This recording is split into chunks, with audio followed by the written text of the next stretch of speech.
Olá, pessoal. Eu sou Andréia Matos Lopes, joalheira. Sejam todos muito bem-vindos ao Feininger Talks. E nosso bate-papo de hoje é com Heloísa Limeira, minha professora de oratória essencial e membro da Escola de Filosofia da Nova Acrópole. Heloísa, antes de tudo, eu gostaria de te agradecer, em nome do setor joalheiro, que você aceitou o nosso convite.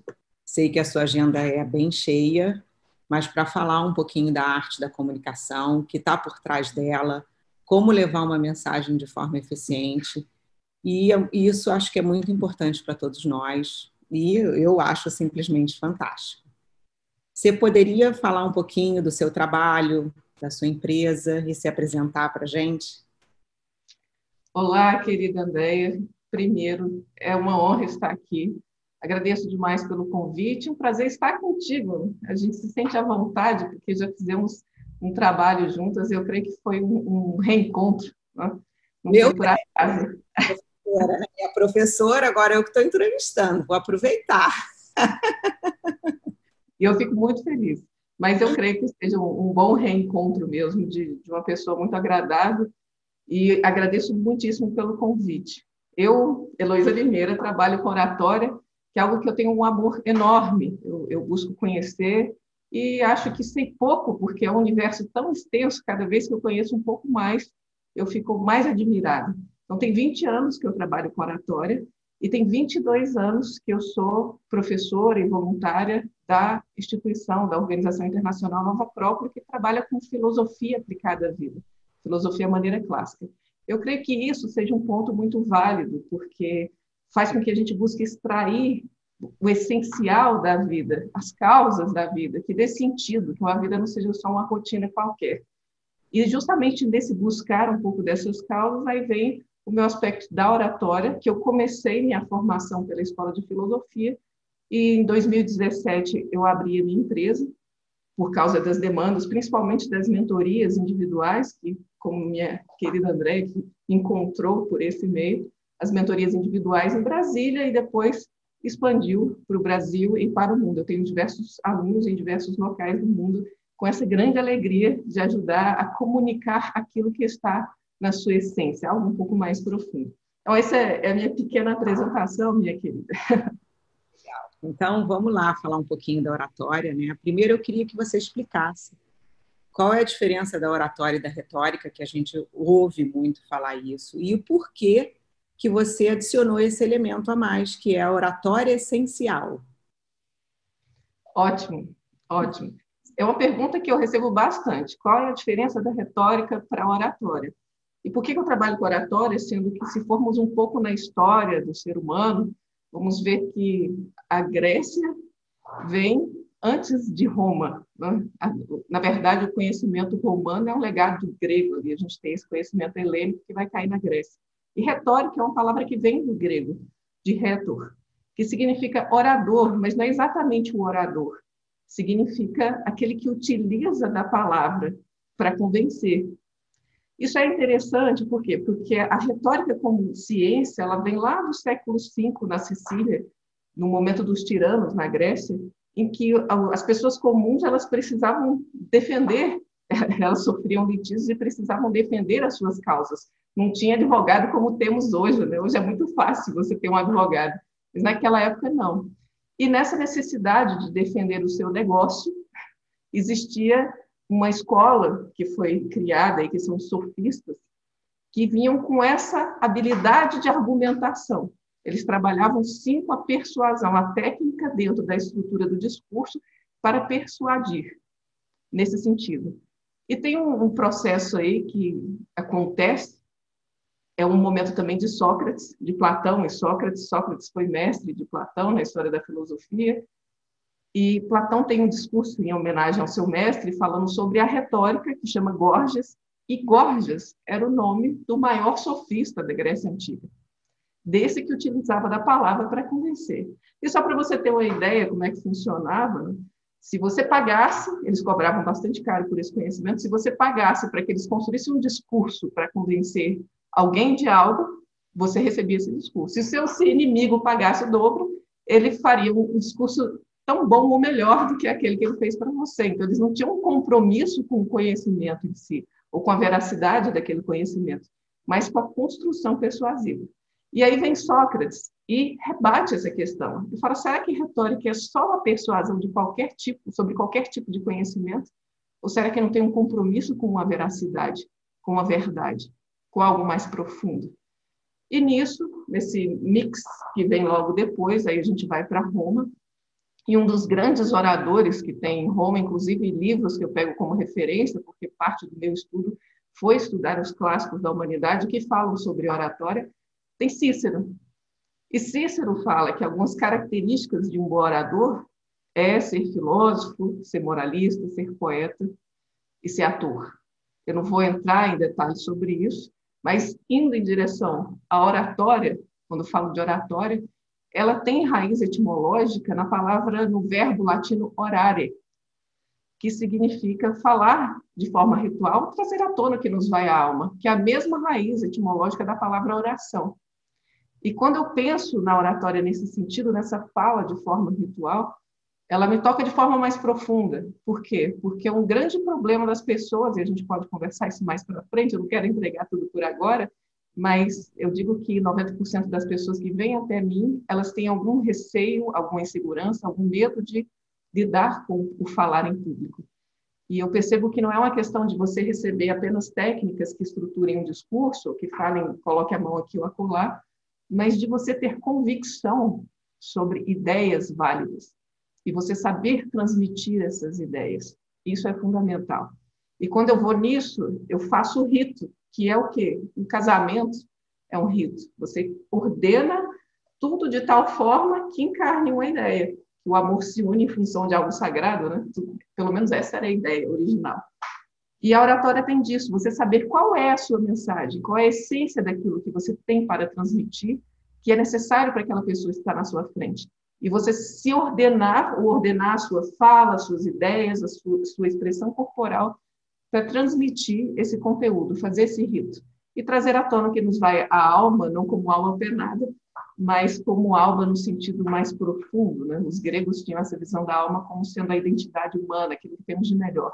E você colocar isso para fora, aí você faz a função mais profunda da oratória, digamos assim. Por isso que o nome da minha empresa é Oratória Essencial, está buscando esse sentido mais profundo da oratória. Eu acho que realmente, quando eu fui procurar você, né, para fazer oratória, eu olhei outros profissionais muito bons também, mas eu acho que o diferencial está aí, da oratória essencial, porque eu fui para poder falar melhor dentro dos meios de comunicação que a gente tem, ainda mais agora com o distanciamento social, a gente precisa estar mais perto do cliente através das redes de comunicação. E quando eu me deparei com você, eu achei que eu fosse aprender técnicas. Claro que eu aprendi, mas essa não é a essência técnica. É saber a mensagem que você está passando, qual é a essência da sua mensagem. Então, isso me deu uma tranquilidade. Se às vezes eu erro no texto, não faz tanta diferença se a mensagem for genuína. Então, isso me deixou mais tranquila e, obviamente, fui melhorando as técnicas do Nezinho, né, professora? Mas como você foi se encontrando também. Eu achei isso interessante, que o processo de transmitir nossas ideias é um processo de nos encontrar também, nas nossas convicções, não é isso? Sim, porque nem sempre a gente tem uma ideia clara. Você sabe, mas aí quando a pessoa te pergunta, você fala, opa, o que é bem? Então, você constrói realmente qual é a ideia que você quer passar, que não é só vender um produto. Qual é a mensagem que você está passando atrás disso? Foi o meu grande aprendizado que você me trouxe, entre outros, mas isso ficou muito forte. Mas vamos lá. Qual é a visão da oratória essencial para um bom vendedor? Sim, estamos aqui falando também sobre vendas, isso é importante. Nós falamos de aspectos tão profundos, tão filosóficos, né? Mas como tratar isso na venda? Professora, qual é a visão da oratória essencial para um bom vendedor? Tudo isso que eu falei de forma mais filosófica, como isso funciona na prática, porque afinal também tem a persuasão de algo no processo da fala, né? Então, o que a oratória é essencial vê no processo de vendas? Primeiro, é importante saber que sempre vai ter essa tríade, que é algo que é essência dentro do processo da comunicação, que é óbvio, mas poucas vezes paramos para pensar sobre isso. Existe uma mensagem, existe um orador, um transmissor, existe um ouvinte, aquele que vai receber. Todo processo de comunicação tem isso. Se eu desvalorizo algum desses elementos, essa ciência comunicação, essa ciência da oratória, ela deixa de existir. Então, qual é a mensagem que você vai transmitir para esse seu público ou para esse seu cliente? Isso é importante. Empurrar algo não é transmitir mensagem. Então, a venda dentro do processo da comunicação não é empurrar algo. E a gente até conversou um pouco sobre isso, né? Que é incômodo você entrar num local e a pessoa ficar lá, não, mas isso, e você está vendo às vezes que aquilo não fica bem com você, que aquilo não combina com o seu perfil ou com o seu estilo, com o seu corpo, e a pessoa está querendo te empurrar aquilo. Isso já aconteceu contigo alguma vez? E no fundo a gente sente isso. A gente percebe. A gente pode não falar. Isso, exatamente. Então, pensando na venda nesse sentido essencial, o que você vai trazer é uma solução. A pessoa, quando vai até você, ela busca uma solução. Ah, mas se ela não for até mim, como é que eu vou alcançá-la? Dê para ela uma solução. O que ela precisa? O que você tem? Primeiro é isso. Tratar a transmissão de mensagem. Então, você tem que saber o que você tem. Às vezes, a pessoa está vendendo algo, mas não tem nem clareza do que ela tem. Se você for perceber, as grandes empresas que dão muito certo, normalmente elas focam bem. Elas têm uma visão do que elas querem passar para as pessoas, do que elas estão oferecendo para as pessoas. E você sabendo qual é a sua mensagem, você vai ver como essa sua mensagem pode ser solução para alguém. E também vai até ter um nicho de público que você vai definir ali, construir, que vai alcançar melhor. Então, qual é a solução que você vai dar para o seu público, para o seu ouvinte? Aquele vendedor que trabalha com esse tipo de transmissão de solução, ele geralmente deixa a gente à vontade e faz a firmeza do processo de vendas. E eu volto lá. Isso acontece pelo menos comigo. Alguém vem e fala, não, isso não ficou bem, mas eu creio que isso aqui, da sua forma, olha, deixa eu ver como é que você fica, eu olho, dá o espaço, interessante. E que também entende o perfil. Isso tem tudo a ver com a oratória também. Você vai falar para um público, você tem que entender um pouco o perfil desse público. Por mais que a mensagem seja uma, por exemplo, se eu vou falar sobre fazer bolo para uma pessoa, para o meu público, se esse público for mais intelectual, eu vou ter que colocar alguns elementos que argumentem melhor com esse público. Agora, se esse público for mais simples ou mais jovem, aí eu vou ter que ter alguns argumentos que falem de uma maneira mais aproximada desse público. Mesmo tendo em vista que, aquém de todas essas especificações, você tem um ser humano. Você vai ter que alcançar aquele ser humano. Mas você paga um pedágio para esses tipos, esses diferentes elementos que cada pessoa tem ou cada perfil de público tem. Então, eu diria que mais importante é você trabalhar com soluções, com o que a pessoa necessita e com a resposta que você tem. Não invente resposta se você não é isso que você tem para oferecer, porque aí fica superficial e você não consegue fazer um vínculo com o seu cliente ou com a pessoa que você vai comunicar. Por isso que é tão importante saber a essência da mensagem que você está passando, não vender somente o produto, no nosso caso, a joia. O que a gente quer passar através disso? Dependendo da empresa, alguns conceitos e o público, para aí vender o produto. Senão, talvez, claro que a venda é realizada, mas não tão a longo prazo, ou você não fica com a sua imagem tão clara do público que você quer atingir. Isso, você não fideliza aquele cliente, você não fecha com ele nesse sentido mais a longo prazo, como você disse. Isso é importante. Como fazer isso? Aí você tem que conhecer e ir alcançando esse público. Aos poucos, por mais que eu sei que a venda tem o processo da novidade, né? Você tem que estar mostrando novidades, mas dentro daquele perfil, dentro do que você vai trazer de novo. E aí você chegou num ponto interessante, né? Que é a questão da ideia. Eu sei.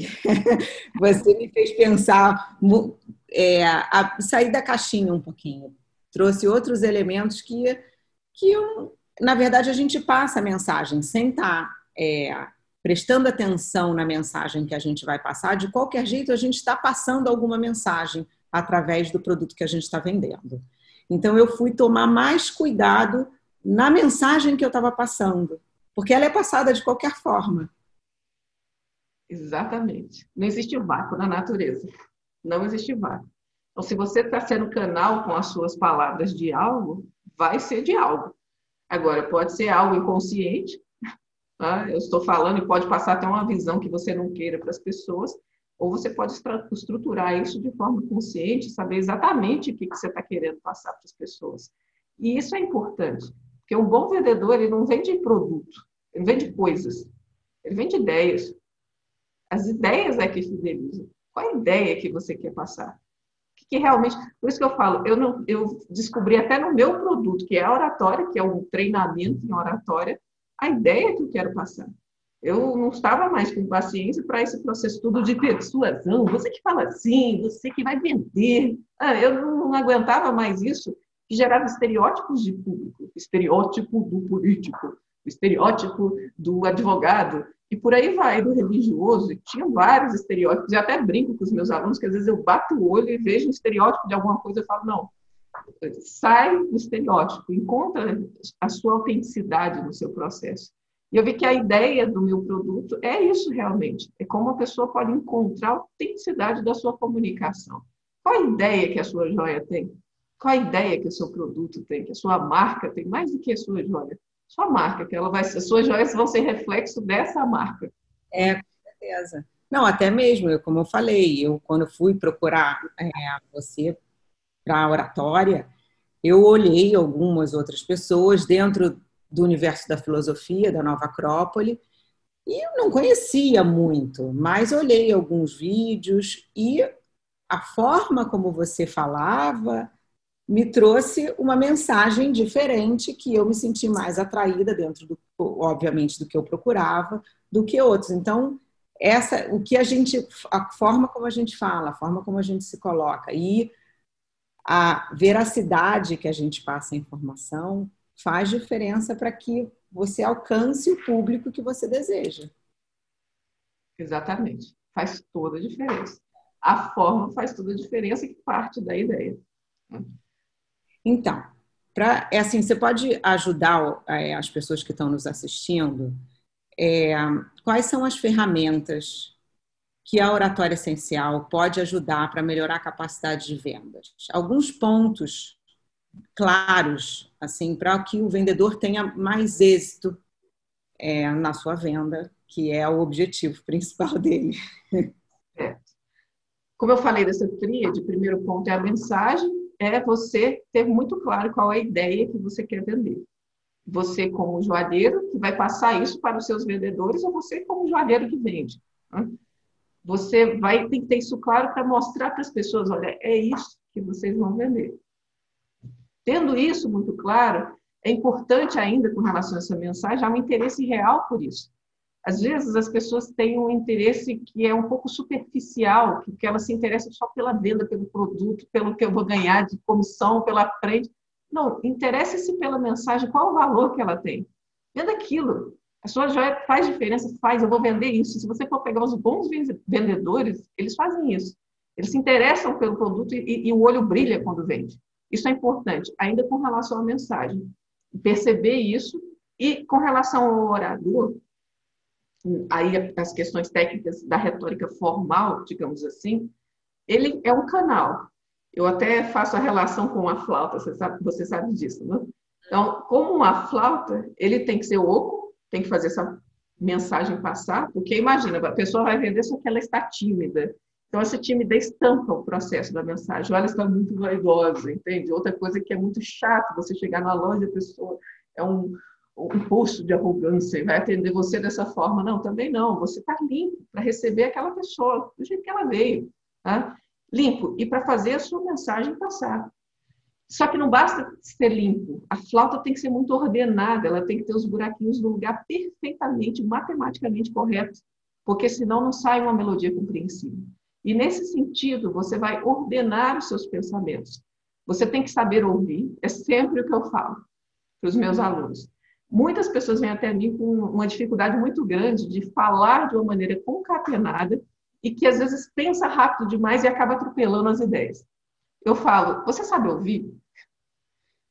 Eu sei que é meio piegas já dentro do processo da comunicação, escutatória, não, mas é sério, você tem que saber ouvir, você tem que ter uma escutativa, de tal forma que enquanto a pessoa fala, você está absorvendo para saber realmente nas entrelinhas das palavras o que ela precisa, o que ela está desejando, como é que você vai suprir ou ser aquela solução. Então, você aprende a ouvir e depois você vem com a estrutura ordenada de introdução, desenvolvimento e conclusão. O que você fala tem que ter isso. Não pode começar lá, uma pessoa parou, você ouve, isso é importante.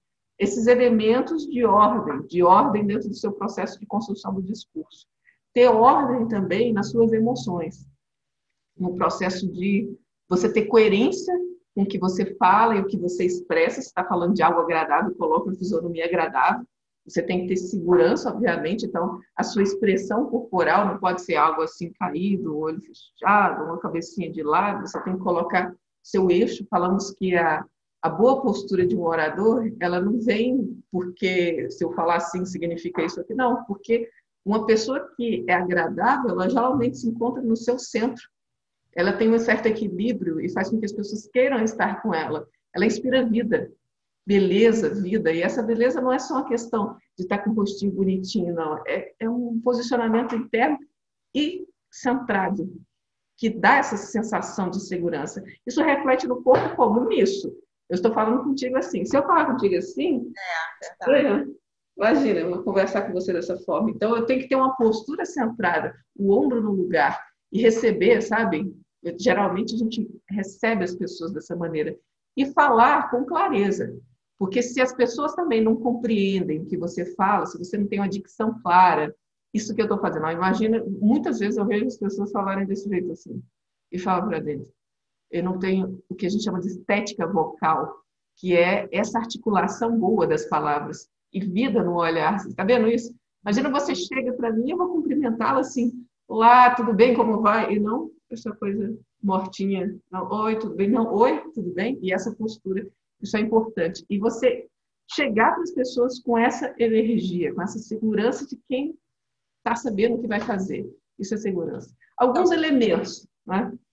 Talvez seja por isso que às vezes você tem duas empresas que vendem, talvez não, certamente, né? Vendem o mesmo produto e uma tem muito êxito e a outra não. A forma como você passa, vendedores também dentro de uma mesma empresa, tem vendedores que estão sempre no topo de vendas e outros não. Por quê? Se é o mesmo produto. A forma como ele passa a mensagem ou a empresa faz a diferença para ter mais êxito na venda. E você ter algo que isso funciona para qualquer coisa, na verdade. Eu que sou professora, eu falo que minha área é educação. Não é oratória, não é só oratória, é educação. Porque eu também sou professora de filosofia. Né? A sua área, que são as joias, a área de qualquer um médico, um advogado, uma pessoa que trabalha com limpeza, tudo. Você tem que sair desse âmbito somente da produtividade e entrar no âmbito humano. Você preocupar-se com as pessoas. Isso é muito importante. Há pouco tempo eu trabalhei com uma empresa que vendia equipamentos de telecomunicação e fibra ótica. Não tem muito a ver com a parte da joalheria, mas era vendas. E foi interessante o trabalho que fomos fazendo, porque 3 meses depois, o resultado foi extremamente positivo. Teve um crescimento muito maior de vendas. E eu fui perguntar e questionar, e eles falaram que tornaram esse processo humano mais natural. Eles realmente olhar nos olhos das pessoas, buscar ouvir, buscar dar soluções reais e não empurrar qualquer produto. E disse que as pessoas se sentiam muito mais recebidas e realmente falavam, poxa vida, que bom, eu vou voltar aí. Eu ia indicar, começava a indicar outras pessoas, porque ali realmente tratavam elas de uma forma individual. O ser humano não é uma massa. O ser humano é ser humano, cada um é cada um. E é saber lidar com cada um também é muito importante. O vendedor, eu conversava com um garçom esses dias num bom restaurante, e ele falava isso. Falava, você gosta do que faz? Ele fala, eu gosto de gente. Eu achava isso sensacional, porque o vendedor que não gosta de gente, ele não vende. tem que gostar de gente. É que nem minha área também, que é educação. Se eu não gosto de gente, eu não educo. Não tem como. Então, o vendedor tem que gostar de gente para poder fazer esse vínculo. Isso faz diferença, como você falou, de uma empresa para outra, de um vendedor para o outro. Esse perfil faz muita diferença. Mas não é aquilo, esse meu vendedor não tem esse perfil. O processo é ensinado. Se tiver paciência, você pode construir. Gostar de gente, todo mundo tem que gostar. Eu sinto muito. Todo mundo vai conviver com alguém. Tem de tudo nesse mundo.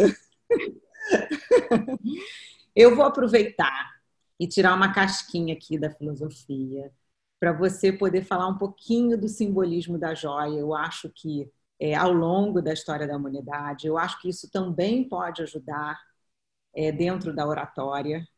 O que é o símbolo que está por trás de só a venda do produto? Porque eu acho que ainda isso está muito presente para a gente. Sim. Aí poderíamos delongar uma noite inteira. Eu ia pegar um vinho para a gente começar a conversa. Mas a síntese do símbolo da joia ao longo da história da humanidade, que eu acho que é bem interessante e está muito dentro do nosso universo da joalheria. E é rico essa informação para todos nós. Sim, com certeza. Eu vou fazer uma síntese partindo de uma experiência, na verdade, não da história como um todo, mas que tem relação com todas as tradições antigas, se for ver. Né? Eu gosto muito de turismo arqueológico e há alguns anos eu fui ao México. Estou sentindo saudade de uma viagem, né? Quem não está de um turismo? E há alguns anos eu fui ao México, conheci as pirâmides, fui em Teotihuacan, que é muito conhecido, fui ali próximo a Cancún também, para falar que a gente foi a Cancún, né? Tinha que dar um pulinho lá, mas enfim.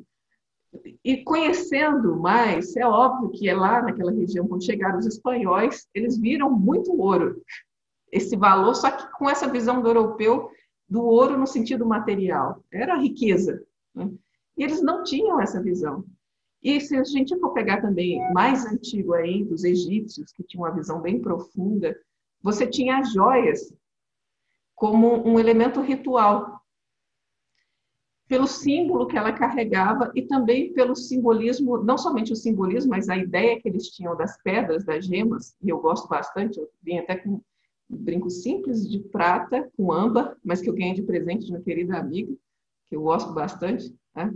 Então, esse simbolismo bonito das gemas, como sendo aquilo que está sendo gestado no centro da Terra. Pensa que bonito isso, quantos milhares de anos para formar uma pedrinha daquela. E dentro de visões filosóficas, disse que cada elemento desse tem um tipo de energia ou de um tipo de astro, algo assim como, por exemplo, o ouro, no caso do mineral, o ouro que tem relação do metal com o sol. E eles tinham essa visão. O ouro era solar e o sol representava tudo que tinha de mais sagrado na vida. E de uma forma muito simples, se o sol deixa de brilhar, um dia ele resolve acordar com preguiça e não vou brilhar hoje não. Hoje eu não vou acender. Todo mundo morre no nosso planetinha azul. Nada mais funciona se o sol apagar. E eles tinham essa relação com esse aspecto sagrado, que é o que dá sentido, movimento a todas as coisas. E aí eu volto para um ponto interessante que também Platão falava. Não vou falar de cada elemento, mas Platão falava dos seres humanos que tinham relações com os metais. Um ser humano de bronze, o ser humano de cobre, o ser humano de prata e o ser humano de ouro. E essa relação profunda em que eles falavam que o ser humano de ouro deveria ser o guardião de um Estado, deveria ser aquele que governa porque tem o ouro dentro de si, e não porque ele necessita do ouro fora. E eu acho essa visão bonita. Ele falava que se nós começássemos a cultivar esse elemento áureo, que é muito válido, por quê? Porque simbolicamente ele não se corrompe. Nada de fora tira aquilo que é a sua essência. Esse é um grande valor simbólico. Então, perceber se nós estamos sendo mudados constantemente pelo que vem de fora, ou se conseguimos manter uma identidade de tal forma que eu tenha essa segurança íntima do melhor de mim sempre presente. E eu não vista máscaras o tempo inteiro. Estou num lugar, eu sou uma pessoa. Estou em outro lugar, eu sou outra pessoa. Isso gera uma angústia no ser humano. Porque quando essas várias partes se unem na nossa frente, a gente não sabe o que vai vestir. E o que vai vestir sou eu, porque a função de estarmos aqui não é ter, é ser humano. E esse ter, ele devia agregar de forma simbólica tudo que nós somos. E aí eu digo para você que qualquer elemento, um brinquinho que eu ganho de presente, não é só um brinquinho, ele se torna algo simbólico no sentido mais profundo. E resgatar um pouco desse valor. E aí eles utilizavam isso também nos símbolos, né? Um egípcio que usava um escaravelho tinha um simbolismo, né, desse ser humano que é pesadão, mas quando ele se propõe a trabalhar aquilo que tem de mais precioso, saem asas de onde você menos esperava. Então, esse símbolo do ser humano discípulo que busca um pouco mais de sabedoria para a vida. E assim tantos outros, nesse sentido mais profundo. Um pouco de simbolismo, um pouco de relação com o ser humano. Eu creio que seja bastante válido para resgatar ideias primordiais. E de certa forma, a gente ainda tem isso, mas eu acho que essa mensagem ela ficou nas entrelinhas. É como ela foi se perdendo. Ela é passada, mas não tão diretamente como era antigamente.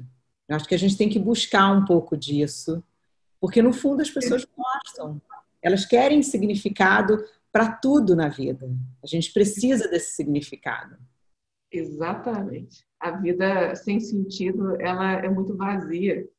E a gente fica precisando de muitos elementos mutáveis fora. Quando você coloca um sentido, e se eu tenho uma joia, por exemplo, que me remonta a esse sentido, que me traz esse sentido, com certeza eu vou ter uma vida mais significado, mais plena, digamos assim. E eu fico pensando muito nisso, né? Quando colocamos a cabeça no travesseiro no final do dia, por que vamos acordar no outro? E o que fizemos nesse dia? Então, esse sentido que dá profundidade realmente, que dá valor aos passos do nosso caminho. Né? Professora, quais são as diferentes formas de persuasão que uma empresa pode utilizar para transmitir a mensagem que ela deseja passar claramente? Vou pedir ajuda do meu amigo Aristóteles, tá? Também filósofo grego. Eu falei de Sócrates, de Platão, agora vou para o discípulo de Platão, que foi Aristóteles. E o seu tratado de retórica até hoje nos inspira. Ele fala de 3 tipos, 3 ferramentas de persuasão. E é interessante que quando eu vá falar, que eu utilize os 3 e perceba o público que se atém a cada uma delas com mais facilidade. Uma delas, não a sequência, é o logos, que é a lógica. Logos no sentido de ideia. Então, qual é a lógica? Qual é a concatenação das ideias? Qual é a sua premissa e a sua conclusão? Por exemplo, você falar do material e justificar esse material de onde ele veio, como é que foi feito, da durabilidade, você vai trabalhar a lógica das pessoas. Isso tem valor, essa é uma joia de valor, porque ela é muito bem feita, o acabamento, etc. Esse valor que ela tem também é muito pelo seu acabamento. E sabemos que tem joias e joias, formas de se fazer diferentes e algumas formas mais refinadas. Então, você justificar um pouco por essa lógica. Você pode também, que é o segundo ponto, sem sequência, como eu falei, de importância, que é o ethos. Ethos, de onde vem a palavra ética, olha que interessante. Que é coerência, credibilidade. A credibilidade sua, a credibilidade da sua marca, a credibilidade daqueles que trabalham, do material que você tem, de onde ele vem, tudo isso pode ser colocado como uma forma de persuasão. Então, se você é uma marca que já está presente em tantos países, que trabalha há tantos anos com seu público específico, você vê qual é a sua experiência. A credibilidade vem dessa experiência. Você utilizar isso como argumento. E, por fim, não menos importante, mas não trabalhem só com isso, que hoje em dia as pessoas estão fazendo oratória muito só com esse elemento e deixa superficial, que é o patos. O patos é um valor emocional, é a persuasão emocional. Então, você vai ter, porque é a formatura, porque é importante, por causa do seu amor por essa pessoa, você quer demonstrar esse amor, ou o seu perdão. Enfim, você vai pegar pelo aspecto emocional, da valorização emocional, para aquela pessoa, daquilo que você quer oferecer, daquela ideia que você quer vender. O interessante numa peça de oratória é que você construa com todos os 3 elementos. E, geralmente, você coroa com o emocional. Então, se você sente que a pessoa está escapando, aí você pode pegar pelo aspecto emocional. Mas aí demanda muito de um discernimento de quem vende para que eles não façam um emocional piegas, né? Não, porque não, realmente tem a ver com o seu público. Por isso que eu falei que é interessante você conhecer o seu público. Eu acho que esses elementos a publicidade usa, mas a gente não tem conhecimento disso.